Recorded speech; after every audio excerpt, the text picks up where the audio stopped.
بسم الله الرحمن الرحيم. السلام عليكم ورحمة الله تعالى وبركاته. daawadayaal kusoo dhawaada casharkii toddobaad ee sharxidda maadada biology-ga. haddii aad ku cusub tahay kanalka fadlan subscribe saar, sheerna dheh asxaabtaada la wadaag. hadday ku dhaafeen casharadii ka horeeyey waxaad ka heli kartaa isla akademiyada ay ka heli kartaa kanalka. dib ugu laabo si ay kuu soo gaaraan casharada kalena fadlan gambalaalka furo. casharka maanta waxaan ka bilaabi doonaa effects of undersecretion thyroxine. haddii thyroxinta qanjirka layirahdo thyroid glandiga uu soo deynayo ay yaraato oo xaddigii loo baahnaa aan la soo deynin, maxaa dhacaya? waxaa dhacaya qofka ku imaanaya waxa loo yaqaano hypothyroidism. cudur la yirahdo hypothyroidism ayaa ku dhacaya qofka. muxuu yahay hypothyroidismka?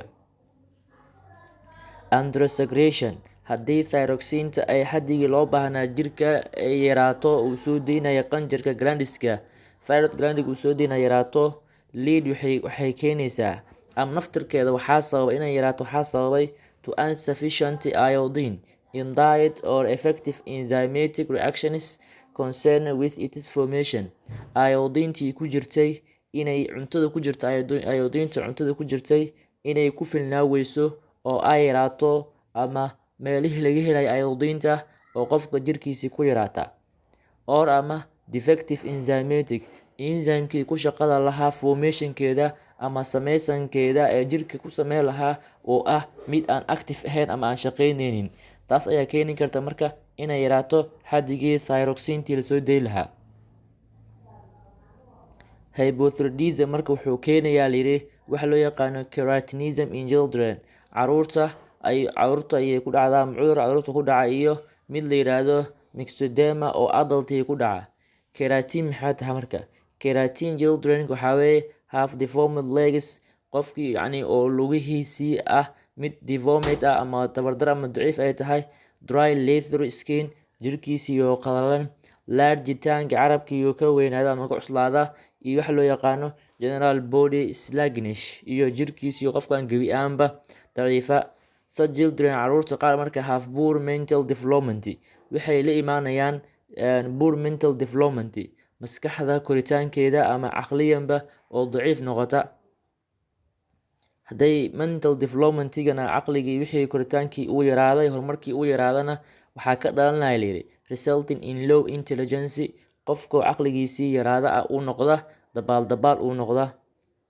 myxedoma in adults waxay tahay mataqaanaa is showing by the swallowing of the thyroid glands called goiter. waxaa imaanaya qofkii oo macnaha meelahan dhagaha hoostooda iyo qanjirada oo soo barbarara oo soo weynaada, kaas oo loo yaqaano goiter. this is due to tan waxaa loo sababeynayaa overworking, shaqada zaidka uu qabanayo thyroidka glandiska qanjirka thyroid gland shaqada uu qabanayo ayaa sababa qofka inuu ku yimaado waxa loo yaqaano goiterka. sababta shaqada zaidka uu qabanayo waxay tahay in attempting wuxuu isku dayaa to synthesize inuu sameeyo enough thyroxine. thyroxinta maadaama ay ku yartahay jirka, si thyroxinta yaraanshaheeda u saxo oo levelkeeda u gaarsiiyo wuxuu isku dayaa shaqo fara badan inuu qabto. shaqadaas fara badan uu qabanayo ayaa waxay keenaysaa in thyroxine fara badan uu soo daayo, taasina ay caqabad kala keento oo waxa loo yaqaano thyroid glandigi u yimaado.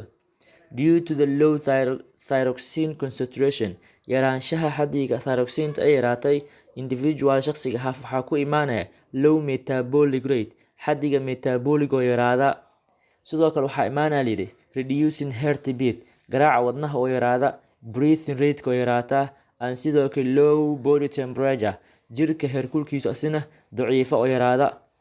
they are mentally and physically sluggish, maskaxiyanba iyo jir ahaanna way u daciifayaan. the low physical activity results into weight gain. haddii marka physical activity qofkan dhaqaaqa jirkii uu sameyn lahaa iyo jimicsigii exercisekii uu qofkan uu sameyn waayo uu ka baaqdo, results waxay keenaysaa into weight gain, qofkii inuu weightkiisii uu zaa-ido, obesity u yimaado, qofkii oo cayila oo buurta ayay keenaysaa. waana caadi qofka hadduu iska fadhiyo maanta in cunto la cuno dan kadibna marka waxaa ku dhacaya qofkii inuu noqdo qof cayilan. retention of exercise fluid edema, kadibna markaas wax ku dhacay waxa loo yaqaano edema, hensis, swallowing, feet and face. hypothyroidism marka can be controlled. Hypothyroidismka waxaa lagu controli karaa by use iyadoo la isticmaalayo balanced diet, cunto isku dheelitiran, supplemented by iodized, taas oo yani lagu fulinayo jadwalka loo yaqaano iodized table. yani iodinta maadaama loo baahan yahay in jadwalkaasi loogu talagal lagu socdo. Administration of iodine tablets ayaa taasna in la qaato, tabletska in la qaato. taasi waxay ahayd haddii la yareeyo ama yaraato maxaa dhici karaa. kaba soo qaad ba hadday badato marka effects of overproduction. haddii overproduction uu ku yimaado oo ay zaa-ido thyroxinta maxaa dhici kara marka. waxaa dhici kara waxaa loo yaqaano hyperthyroidism. Hyperthyroidism wuxuu yahay marka oversaturation marka of thyroxine is often due to presence of plasma protein that stimulate thyroid activity. waxaa sababa marka in xaddiga thyroxinta aad ay u badato waxaa loo yaqaano plasma protein kaas oo xaadir ku ah ama saameynaya oo kicinaya activity thyroidka qanjirkaas ayuu saameynaya. Defective enzymatic reactions wuxuu ka dhigaa mid active ayuu ka dhigaya marka. Hypothyroidism wuxuu keenayaa hypothyroidism hadduu yimaado wuxuu keenayaa increase metabolic rate, xaddiga metabolic oo zaaid u kaca, resulting in increased heartbeat, garaaca wadnaha oo ziyaada, breath rate ku ziyaada, high temperature heerkulkii qofka oo ziyaada. Individual shakhsiyaadka show waxay muujinayaan nervousness mid kasta marka iska xanaaqsan. showna waxay muujinayaan nervousness inuu qofki iska xanaaqsan yahay. Restlessness qof aan nagi ahayn, and are easily irritable, waxayna fududahay qofkaasi in si fudud loogu xanaajiyo oo yani waa laga xanaajin karaa, aad loogu xanaaji karaa. Extreme hypothyroidism. haddii xaaladan ay sii socdo marka hypothyroidismka uu zaaid sii noqdo can lead waxay keeni kartaa to heart failure, in wadnaha shaqadiisa u gabo. Conditionka marka waxaa loo yaqaanaa thyrotoxicosis ayaa loo yaqaanaa marka haddii hypothyroidismka ay mid zaaid noqoto. sidee lagu controli karaa hypothyroidism? Can be controlled. waxaa lagu controli karaa by treatment iyadoo la daaweynayo with radioactive iodine ayaa lagu daaweynaya, ama surgical removal ayadoo yani lagu sameynayo waxa loo yaqaano qaliin lagu sameynayo removal laga saarayo of part qeybta of thyroid glandiska. Can also be done waa la sameyn karaa. Ama radioactive in yani shucaas lagu sameeyo oo iodinta loo ziyaadiyo ma laga yareeyo, macnaha laga yareeyo. ama surgical removal in yani qalab la jaraba ama qeybta part ka mid ah thyroidka in la jaro. Adrenaline qanjirka la yirahdo adrenal glands. Adrenaline waa hormoonkii. Adrenal glands waxaa leenahay attached wuxuu ku dhagan yahay to the abdominal cavity, gudaha godka caloosha gudaha ayuu ku dhagan yahay. One above each kidney, wuxuuna saaran yahay labada kiliyood dushooda ayuu saaran yahay. Each is made up of two distinct regions, mid kasta wuxuu ka sameysan yahay laba gobol uu ka sameysan yahay parts. The outer adrenal cortex, qeyb sare oo loo yaqaano cortex, an inner one iyo mid kale hoos ah oo loo yaqaano adrenal medulla. The medulla receives waxay ka helaysaa nerve impulses fariimo sidaal ay helaysaa from ka imaanaya the brain maskaxda, and produce soo saaraysa the hormonka loo yaqaano adrenaline. The cortex sidoo kale has no nerve supply, ma laha nerve wax siinaya, and produce number of hormones, waxayna soo saaraysaa number of hormones koo loo yaqaano corticosteroids. hormoonka marka adrenaline shaqadiisu maxay tahay? Hormoonkan adrenaline shaqadiisu maxay tahay? Adrenaline prepares jirka wuxuu u diyaarinayaa body jirka uu diyaarinayaa for the emergency fight or flight, xaaladaha degdega ah ee jirka soo wajaha ayuu u diyaar gareynaya qofkani inuu fight sameeyo ama inuu flight, macnaha xaaladaas markuu inuu qofkaas wajaho uu khatartaas galo, dagaalkaas galo, ama in meeshaas uu iskaga tago, labadaas mid un bay ahaanaysaa. maxaa dhacaya marka inta lagu jiro xaaladaas? The heartbeat increase, garaaca wadnaha wuu ziyaadayaa. Increasing the rate of circulation, sidoo kale waxaa ziyaadaya markaasi circulationka dhiig wareegana wuu ziyaadaya weeye. It increase waxaa ziyaadaya metabolic rate-kan wuu ziyaadaya, macnaha in energy loo baahan samahan energy si loo marka in wixii gudaha ku jiray la burburiyaa si energy loo helo.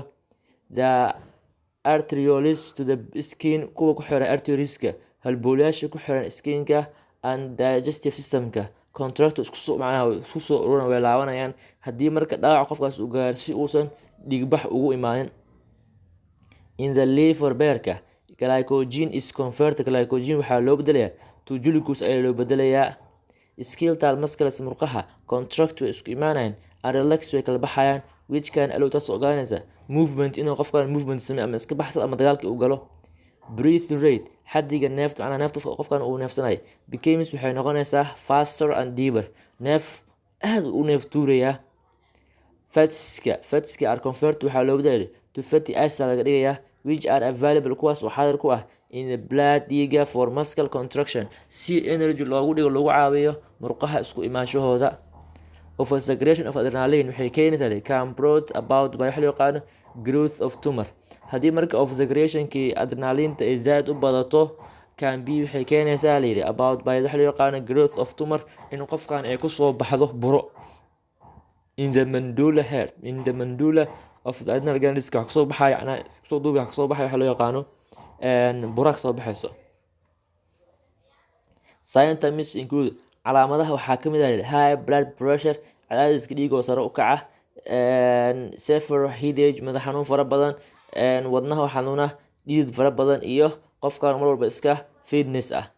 Resultant affecting is aging of major body organs such as kidney wuxuu sameynaa kiliyaha, wadnaha iyo liverka. Comparison isbarbardhigayo between endocrine and nervous systemka iyo maxaa sheeg endocrineka ayaa lagu sameyn doonaa muxuu ahay comparison in macnaha la isbarbardhigo muqaaran lagu sameeyo. Both labaduba provide waxay sameynayaan means of communication waxay ka qaataan xiriirka jirka gudihiisa iyo dibadiisaba within the body of an organism noolaha jirkiisa gudihiisa. Both involves transmission of messages labaduba waxay ku lug leeyihiin fariimaha inay kala gudbiyaan. Stimulaha iyo responsiga kii soo saameynaya iyo midkii jawaabayba iskaga mid. Sidoo kale waxay iskaga mid yihiin target organska iskaga mid yihiin hormoneska are like the effector organs ayaga marka.